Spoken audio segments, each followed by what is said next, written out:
So we are back here, Anne-Chloé and Christine, and in the second part of our deep chit chatting about extraordinary relationships. And I'm so happy to to dive again today with you into the next layer of our exploration. And uh, earlier this afternoon, I had already a conversation with a woman about relationships.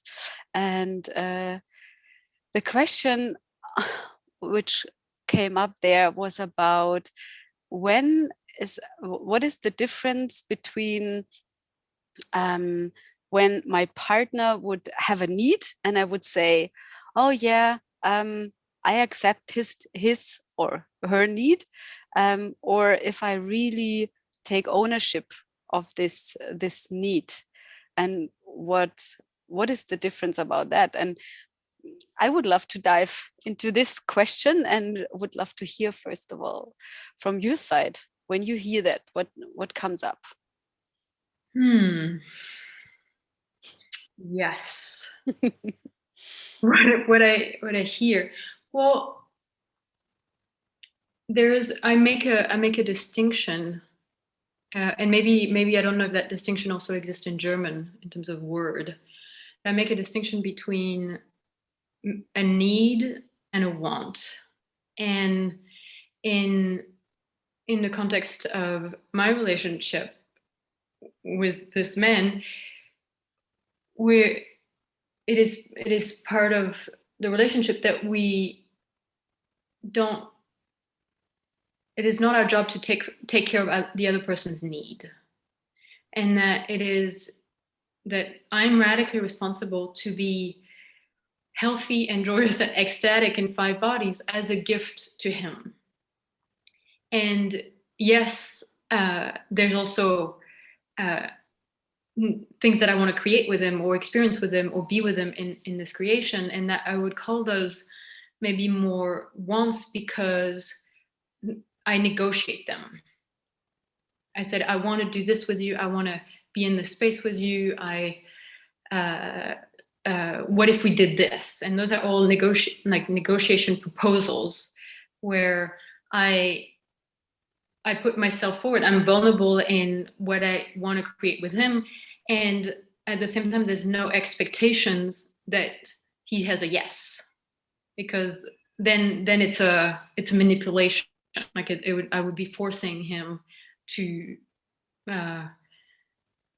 do it in the way that I exactly want it to be done. And instead, in our context, it is ongoing negotiation. I want this, and then he gets to say what he wants, and I get to say what I want, and we make counter offers and counter proposals. And what I would consider something, for example, a need is something without which I just don't feel like complete or ecstatic, like something is missing that I need to nourish myself. I need to complete something in myself. And that I don't want to. It's not that I cannot, it's like I don't want to make him responsible for it. And yeah, something like that. Yeah, that makes sense. And even like still I'm using the word need. And thank you for the distinction again. Like I would say there's a word in German, it's called Bedürfnis, and I would both translate it into wants or needs, like but I will check it out with in the translator later. And for example, like I would really like to have an example, because then it makes it more tangible.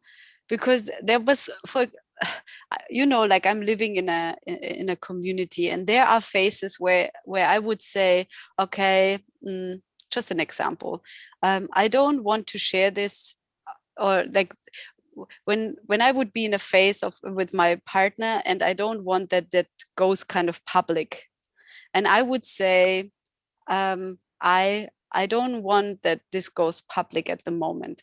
Would this be a need or a want in your language? a want, right?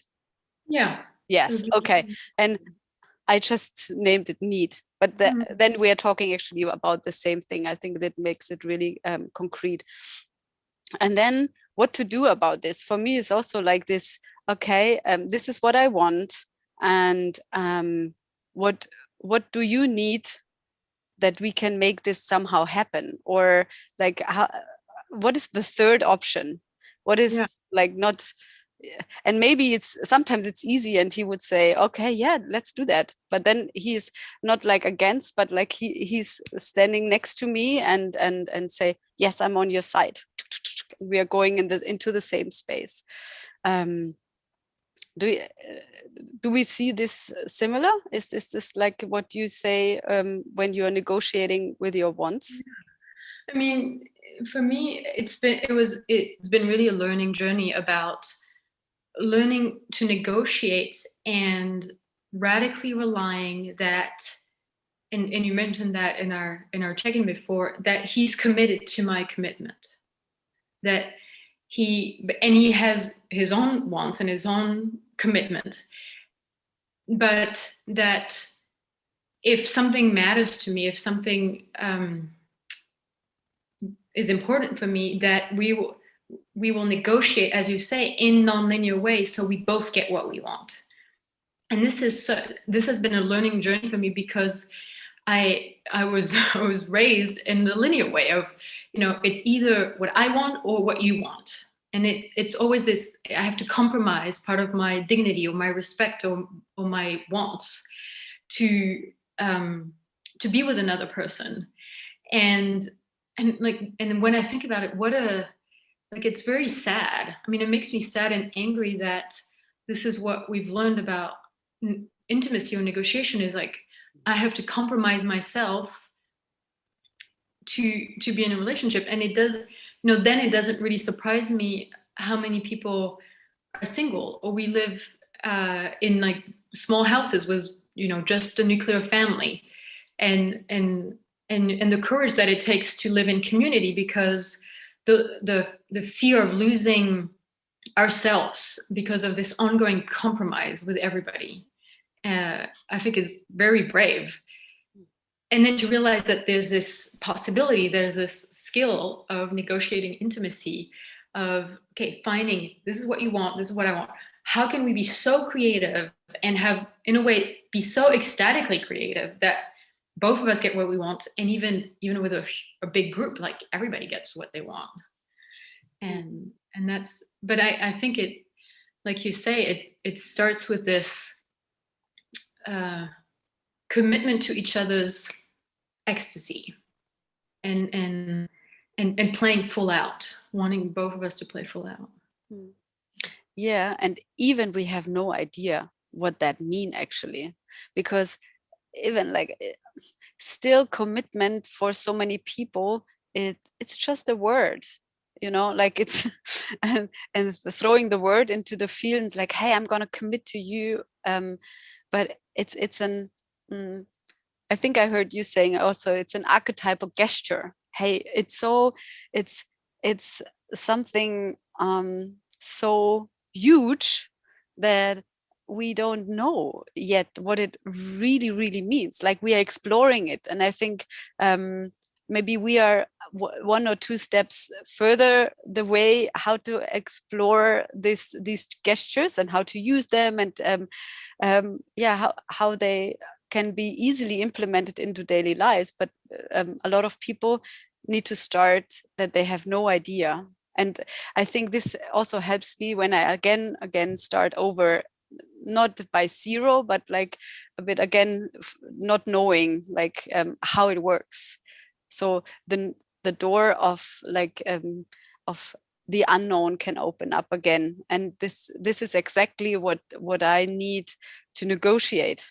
When I already have an agenda and know this is what I want, if I lose that, it's like when I come with this approach, I'm still seeing myself being in a hierarchical structure, and it feels more like a business deal than having a private, intimate conversation. And yeah, like you said, it it I don't like the word should, but like it should have an ecstasy in it, and not like the approach of it, a to-do list and ticking something off at the end. And it's more a tango dance together than something. Yeah, I mean, even the possibility of negotiation in a relationship emerges out of, at least, I mean, this is what we call it in terms of possibility management, is to stand in a adult level of responsibility in the relationship, but also as an interaction with the world of um, being at source, like taking responsibility for being at source in a relationship, and sourcing the own resource and being in abundance. Like really the negotiation has to come of, there can be more, there can be more possibility, more love, more clarity, and that it's, in a way, I approach it almost, it's like a game. And what I realized, like the distinction is, there's this other word in English that is called bargaining. And this is what you do at the market, or when you're trying to do a business deal, is how much can I get for the cheapest? Mm-hmm. How much, and often, I mean, many relationships that I've seen, including my own parents, really my own parents, is how much can I get without, and with the least of giving? Like, how can I give the least and take the most? Mm-hmm. And this is a position of scarcity and needed to be cared for, and yeah, I don't know, like there's a lack of, and it's a complete shift of attitude. And I think it really requires, I mean, I needed to go through my own emotional healing process and initiation to move into how can we play? like let's play, and let's create more, instead of, and I mean, and I'm sure like many people have experienced that in different parts of their life, maybe also accidentally, but it's this, God, when I give, how much I receive by giving. Like when I give from a place of play and of abundance, is that I get so nourished in the process. And sometimes we can navigate that accidentally, but how to create that, how to be at source of this nourishment. Mm-hmm. And I mean, we were talking yesterday with this man that I'm living with, and it was this question of, there is no we in responsibility, meaning we cannot be responsible for the space of relationship. I am 100% responsible, and he's 100% responsible. And there's an abundance of responsibility, which is so foreign, like so contrary to modern culture, who says, okay, you're responsible for this, and I take the least amount of responsibility. Like there's a scarcity in responsibility, and it's the least responsibility there is, the better it is. And that's the approach in modern culture. And here is, okay, we want more responsibility. So I have 100% and he has 100%. And as we are not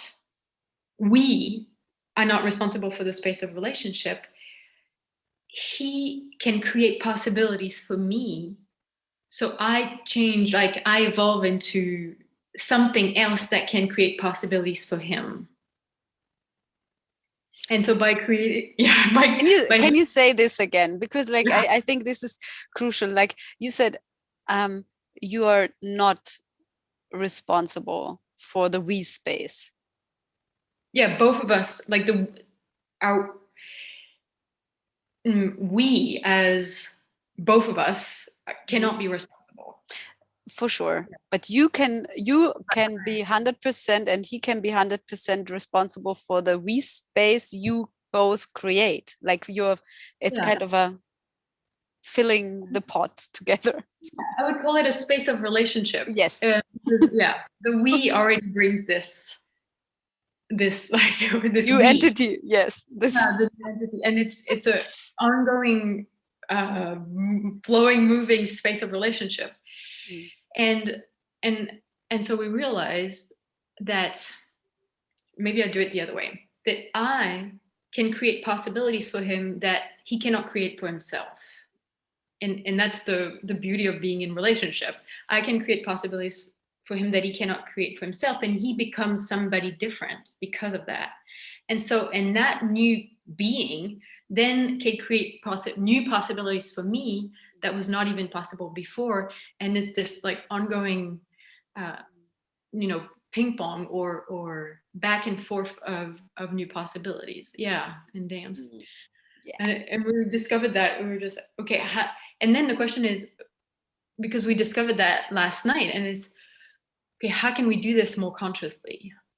How can, and that was so great to have it as a in a way a distinction or an experience, so we can now practice it more consciously. Super. I'm looking forward to the to collection of yes. Yeah. Yeah, I really like it. And for me, what also like as a word, what people are I would say what modern culture actually infiltrated in our systems, in our boxes, is the word compromise when when it comes to relationships, and that is just the like the other side of the scale what we are talking about. But it was um, society's sell us or sold us as if this is a normal thing. Like I still came from a family where they said, hey, compromise, you need to do you need to learn how to do compromise. And I think what I lost then there was also my what you said, my responsibility, because as less I'm really seeing my power in creation, I'm like the level of responsibility is somehow sinking as well. Like the not in the that it's not there, but it's kind of the motivation of creating is it's senseless, right? Like when you're always like underestimating yourself, and this is the way. um I really like, for me it was to shift into the other way around. It um, it took a while, and not just healing processes, but like conscious games and rituals, and to start and to take the time, because I think this is also a side track of it, because this all takes time to negotiate and to say this is really important. It's not just having already a plan and put it on the table and say you need to sign, but but like okay, the contract starts, like there is no contract, or we are signing just at the end, but it's it's going together and creating the paper together, and it's just it's different. But yeah, you know, you understand what I mean, right? The negotiation starts, and it's not that I made a plan, but yeah. Mm.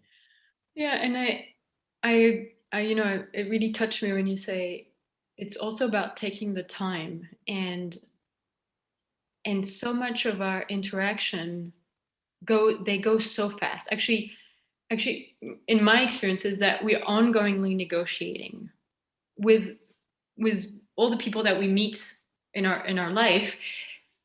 However, our offers might be mostly unconscious, that we don't know that we're actually making offers of negotiation. And but if this is a when you know when that became a practice for me, I needed to slow things down about, hey, what is it am I offering, and what am I hearing in return, and and and let it land and be, is this a yes, is this a no, is this a yes and and to really let it touch me. And and i and, and then I realized, okay, what else is there than doing that with people? Like, what else can my life be about than negotiating more love and possibility and connection? And you know, and when I start putting that at the center of my life, or negotiating for more love, for example, at the center of the space of relationship, then the negotiation part is like becomes central. And I mean, I don't know, I have a sense of saying, you know, it's scary. I think it's very scary to do this. Mm-hmm. And because it's very vulnerable to say what we want. And I'm experiencing more the female side in this life, at least, that as a woman, we have not been taught to say what we want. I don't think also men really, but somehow mostly women. And for me to go back to, okay, what is it that I really want without compromise, like without editing myself. We were talking about this a couple of weeks ago. Without editing myself before I make the offer. Mm-hmm. And Yeah, it's like what just came on a society level. It is the same putting initiation and healing into the center, and negotiation in the center of a relationship. That this is not a bad thing. Like, I think what we are trained to do is like negotiation is failing somehow. As soon you start to negotiate it, it's more the gambling, and it's more fighting for. That's why it is so scary to put it even in the center. And but that it has a totally different quality. Yeah, when I have my clients and they say, but it takes so much time, what we just said, and it makes no sense, or like I need to already know what to negotiate. And like, how beautiful it is when you would ask your partner just to hold space, that you can dive into yourself, and he's just listening, and you have no idea, not yet, you have just the question, and you start to dive into yourself for 5 minutes, and you're bubbling up, and it will have no consequences.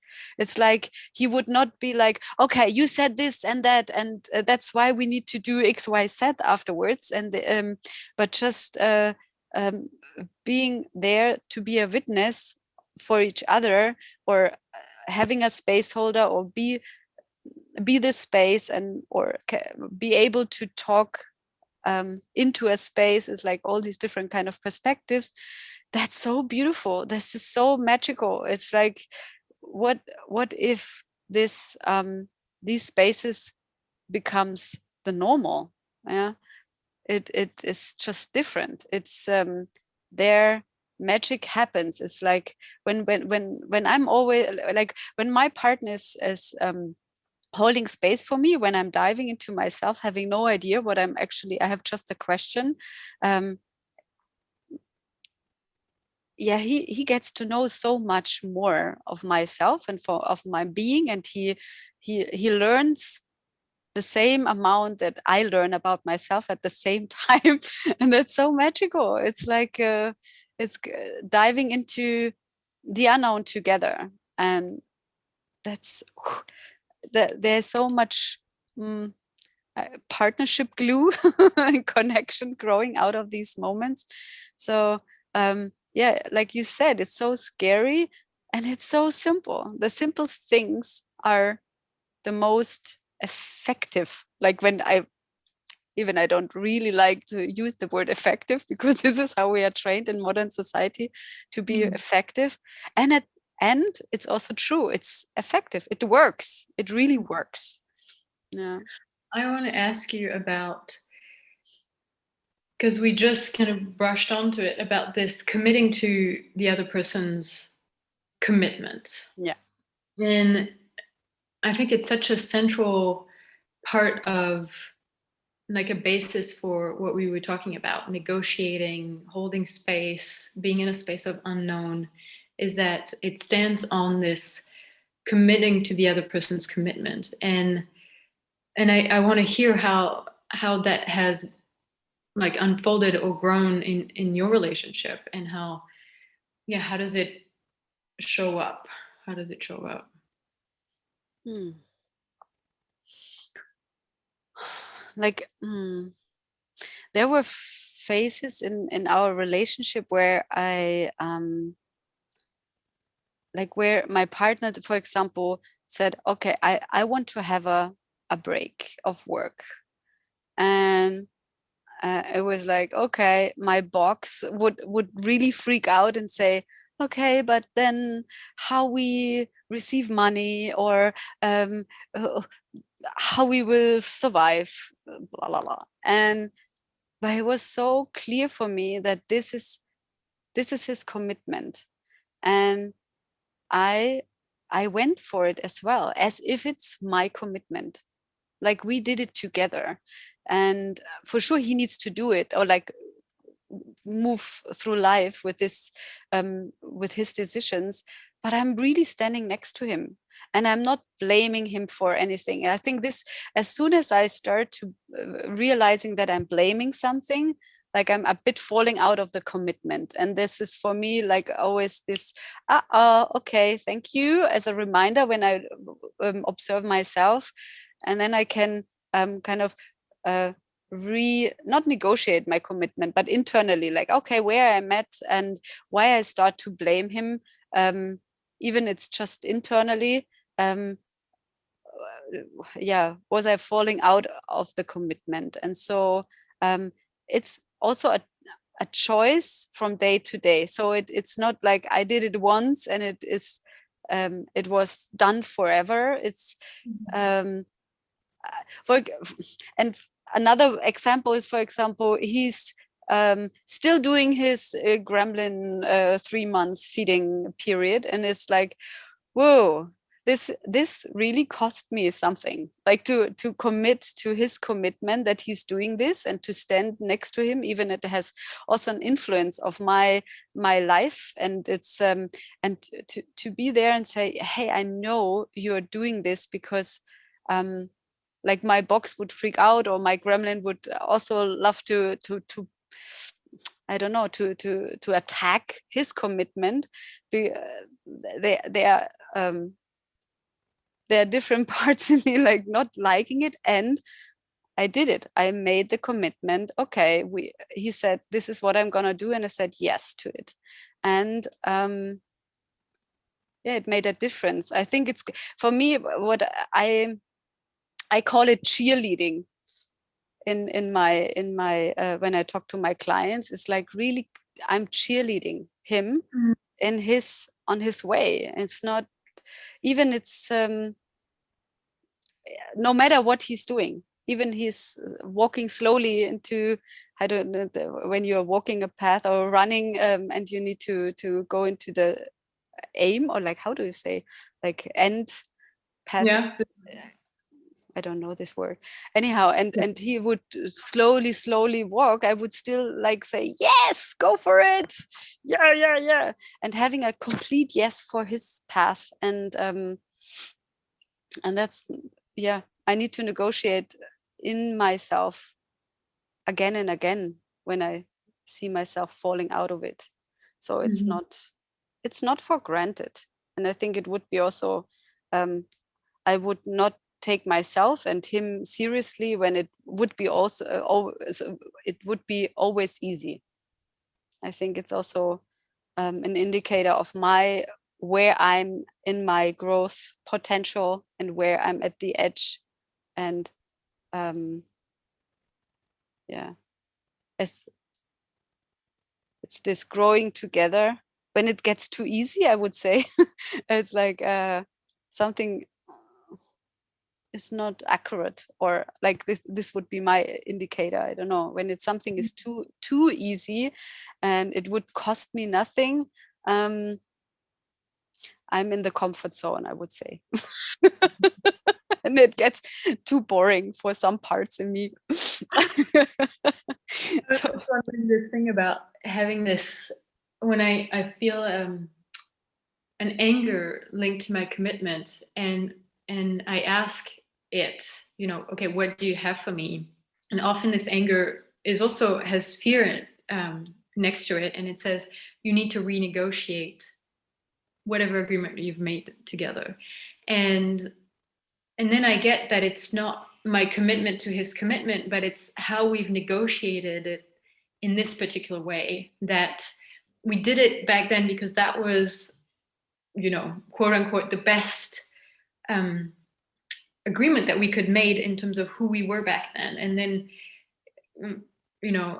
being in this work of evolution is like every day I get to be a different person, and I convince him to be also a different person.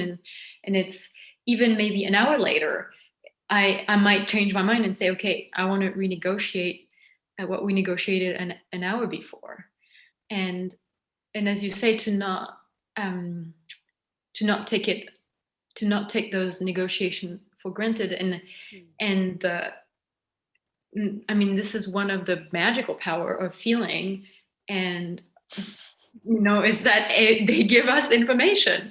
Feeling this anger, which can easily turn into blame, but just before that, actually, there's okay, the person I am right now, this is not working for me anymore.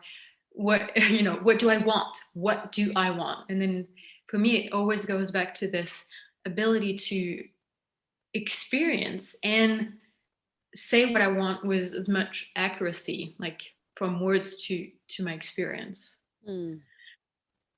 And I really love this, like what you just said, that it's the to renegotiate again and again. Even it's with myself, actually. Sometimes, like, I need to check in with me, like, did I heard something wrong, or like, is it like I'm at another point, like you said, or do I just reconfirm the same thing again? Yeah, it has, but I really like it that it's not like, I said it 3 years ago and it's still the same thing. It's like, no. And yeah, and I was actually just some days ago, I was literally talking about this, that I had this pattern, and I think a lot of women might have this pattern, like this, when we expected, or I expected, that he reads my mind before I did all these healing processes. And it's like, why you don't get it, or this, but I told you once. And you need to remember everything, like what I said until that point. And why he's not getting it, I said it, and I really believed in this story, like I really and this is again, like on the other side of the spectrum, to again and again renegotiating what is now, yeah. And it makes it so alive. Before, it was just a dead machine in my head repeating something, right? yeah Yeah. I'm glad that you bring that up about men should be able to read women's minds. And I'm like, how come they cannot do this? Because I think the fallacy, like our misconception, is that we think, as women, we think we can read their mind, and I think actually we can't. That there's this amazing quote from, I don't know who said that, but it's something that goes, men don't understand women, but at least they don't pretend to. Yes. Right? Don't know from whom is it, but it's definitely. Yeah. And how we have somehow this certainty that, we know how it goes over there, and to, as you say, to just really let go of that story and be, and that was like a few months ago, that was my own research of, okay, what do I don't know about men? And I kept asking this question: what is it that I don't know about you? What is it that I have assumptions about, or even maybe expectations about, or but even like the domain of assumption or expectation, in a way, is a domain of the known, of what I think I know. And then I realized, God, but there may be a whole domain of what I don't know, that I don't even know about them. And and this like excitement and this ecstasy to discover, like to go discover that. And that, I think that happened in this being present, really being present in the negotiation and hearing, this is how men, or this is how you know, relate to the world. God, what an amazing thing. And to be in amazement, really, that would be something that has really helped me, is being amazed about the inner world that are different from mine, and really to let go of this really fantasy world. And I don't know how we ever get this, like how come, because I've noticed in other people is that I thought that the way I worked, people worked like that and then it was like we're all the same. And to let that go and then be amazed and ecstatic of actually our uniqueness makes us so interesting to be in relationship with. And that's the really interesting part. So and like you say, the different ways that we've discovered, you know, and invented and created as a survival strategy to kill those uniqueness and kill the complexity and the I don't know how to say it, like the uniqueness of the unknown of this creature standing in front of us or in front of me. And so we have our mind, and it comes with assumptions and expectations and conclusions and this written contract, you know, I know what I want and this is how it's going to happen. And I, in my experience, so that just a lot of survival to kill the aliveness and to kill this just being in amazement of the other person's mechanism in a way. Yes. And presence, and this takes so much space in a good ways. Like it takes space, but it needs space. It needs space to that it actually happens.